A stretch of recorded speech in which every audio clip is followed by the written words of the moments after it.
माँ की आत्मा, एक भावुक करने वाली कहानी। आज कुछ ज़्यादा ही देर हो गई। वैसे तो वो महिला हर रोज़ 8:30 बजे तक आ जाती है। आज 9:30 बजने को आए, फिर भी नहीं आई। बिना उसके आए दुकान बंद भी तो नहीं कर सकता। उसे वचन जो दिया है। क्या नाम था उसका? इतने दिनों में उसका नाम भी नहीं पूछा मैंने। ये सब बातें रमेश के दिमाग में चल रही थी। कुछ दिनों पहले ही तो उसने ये डेयरी शुरू की थी। उसकी ये शॉप ज़्यादा बड़ी नहीं थी, जिसमें वो दूध और बाकी मिल्क प्रोडक्ट रखा था।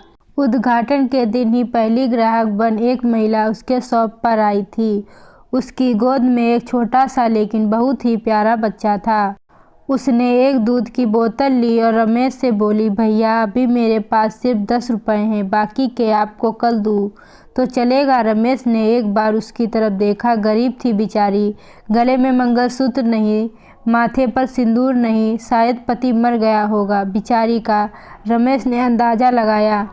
पुरानी मैली साड़ी को कई जगह रफू किए हुए था, माथे से पसीने की बूंदें बह रही थी। फिर उसकी नज़र उस मासूम बच्चे पर गई, जिसके मैले चेहरे पर एक निष्पाप हंसी थी और अभी अभी आए 2 दांत उस हंसी को 4 चांद लगा रहे थे।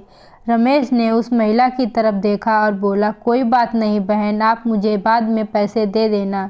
बड़े समाधान के साथ महिला ने रमेश की तरफ देखा और बोली, भैया मैं ज़रूर आपको कल पैसे दे दूंगी।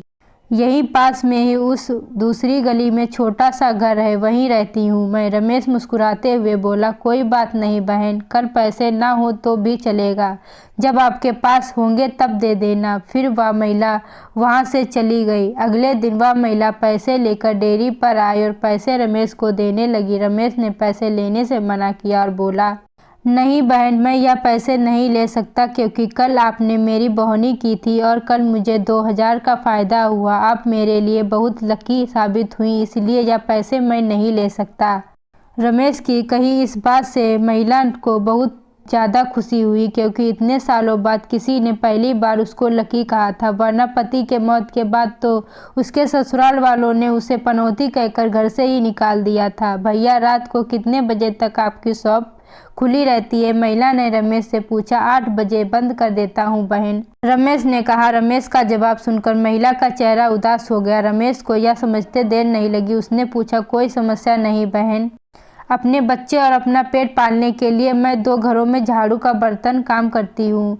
यह सब काम करके रात को 8:30 बजे घर लौट आती हूँ। तब तक यहाँ आसपास के सभी दुकान बंद हो जाते हैं और लाचारी से मुझे अपने बच्चे को भूखे पेट ही बहला फुसलाकर सुलाना पड़ता है। वह बोल नहीं सकता, ना उसी का फ़ायदा उठाती हूँ। कहते हुए उस महिला का गला भर आया। महिला की बातें सुन रमेश को बहुत बुरा लगा। फिर वह बोला, आप चिंता मत कीजिए बहन, बिना आपको दूध की बोतल दिए यह शॉप नहीं बंद होगी, लेकिन मेरी एक शर्त है। अपने आंसू पोंछते हुए महिला ने रमेश की ओर देखा और पूछा, क्या शर्त है? रमेश बोला, आप मुझे दूध के पैसे नहीं देंगी। यह सुन उस महिला की आंखें फिर झलक गईं, लेकिन इस बार आंसू दुख के नहीं सुखी के थे। उसे ऐसा लग रहा था जैसे इंसान के रूप में भगवान उसकी मदद करने आ रहे हों। उस दिन से हर दिन 8:30 बजे वो डेयरी पर आकर दूध की बोतल लेकर जाती है। धीरे धीरे 5 महीने बीत गए और धीरे धीरे महिला बीमार होने लगी। ज़्यादा काम और चिंता की वजह से उसका शरीर दिन ब दिन सूखता जा रहा था। ऐसे ही एक दिन रमेश अपने दुकान का सारा काम खत्म कर इस महिला के आने का इंतज़ार कर रहा था। 9:30 बजे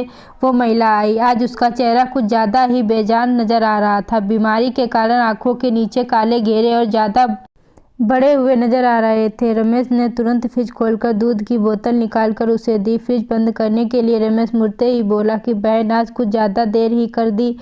वो घूमा, तब तक वो महिला दूध की बोतल लेकर जा चुकी थी। उसने सोचा आज ज़्यादा देर हो गई, इसलिए वो जल्दी चली गई होगी। बेचारी का बच्चा रोता होगा भूख से। रमेश ने दुकान बंद की और घर चला गया। अगले दिन ठीक 8 बजे वो महिला शॉप पर आई और आकर बिना कुछ बोले खड़ी हो गई। हमेशा की तरह रमेश ने उसे दूध की बोतल दी। कोई चीज़ नीचे गिरी तो उसे उठाने के लिए रमेश नीचे झुका। वो चीज़ उठाने सामने देखा तो वह महिला वहाँ नहीं थी। रमेश को आज पता नहीं क्यों उस महिला में काफ़ी बदलाव नजर आया। उसने बड़ी कमजोरी सी नजर आई। अगले दिन फिर 8 बजे वो महिला उस शॉप पर आई। आज रमेश ने उसका चेहरा बड़े गौर से देखा। उसका चेहरा सफ़ेद पड़ चुका था, मानो उसके चेहरे का तेज कब का जा चुका हो। उसने सोचा, बेचारी गरीब महिला, करे भी तो क्या, ना किसी का सहारा, ना कभी आमदनी, जरूरी पैसों की कमी की वजह से बीमार होते हुए भी दवाई नहीं कराई होगी। रमेश जल्दी से अपना शॉप बंद कर अपने घर गया। घर जाकर उसने सारी बात अपनी पत्नी को बताई। उसकी पत्नी भी उसी की तरह भले स्वभाव की थी। उसे भी उस महिला की परिस्थिति पर दुख हुआ। वो रमेश से बोली, ऐसा करते हैं, कल उस महिला के घर चलते हैं और उसे किसी अच्छे डॉक्टर को दिखा आते हैं। रमेश को अपनी पत्नी की बात सुन उस पर गर्व हुआ, क्योंकि उसके विचार भी उसी की तरह दूसरों के प्रति परोपकार के थे। अगले दिन सुबह दोनों उस महिला के घर आने को रवाना हुए। रमेश को उसका पता ठीक से याद न था। जब वे उस छोटी सी गली में पहुंचे तब वहां एक छोटा सा मकान था, जिसके आसपास दूर दूर तक और किसी का घर नहीं था। जैसे जैसे वे उस मकान की तरफ बढ़ते जा रहे थे, वहाँ एक बदबू तेज होती जा रही थी। दोनों उस मकान तक पहुंचे और दरवाज़ा खटखटाया ही था, वो खुल गया और वो बदबू असहनीय रूप से बढ़ गई। फिर भी दोनों अपने नाक पर कपड़ा रखकर उस अंधेरे मकान में घुसे, जहाँ बच्चे खेलने की आवाज़ आ रही थी। रमेश ने किसी तरह स्विच ढूंढकर मकान की लाइट जलाई और सामने जो दृश्य देखा, दोनों वह देखकर दोनों की आंखें फटी की फटी रह गईं। उस कमरे में उस मासूम बच्चे की मां मरी हुई पड़ी थी। उसे देखकर लग रहा था कि वह 3-4 दिन से पहले ही अपना देह त्याग चुकी है, क्योंकि धीरे धीरे उसका शरीर सड़ने लगा था। निर्जीव पड़े उस शरीर की आंखें देखकर लग रहा था जैसे रो रो कर सूख चुकी हों। निर्जीव होते हुए भी उस महिला की दोनों आंखें अपने बेटे को ही देख रही थीं।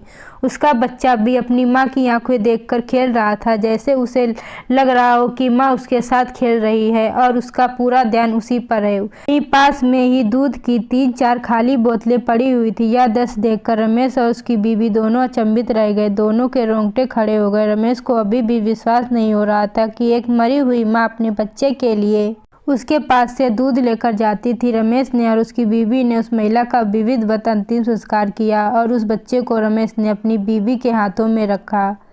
उसने भी उस बच्चे को बड़े प्यार से लिया और दोनों ने उस बच्चे को गोद ले लिया। रमेश को अपनी पूरी जिंदगी यह ध्यान रहा कि उस बच्चे की माँ अभी भी उनके साथ है और उन पर नज़र रखे हुए। दोस्तों, कैसी लगी आज की कहानी?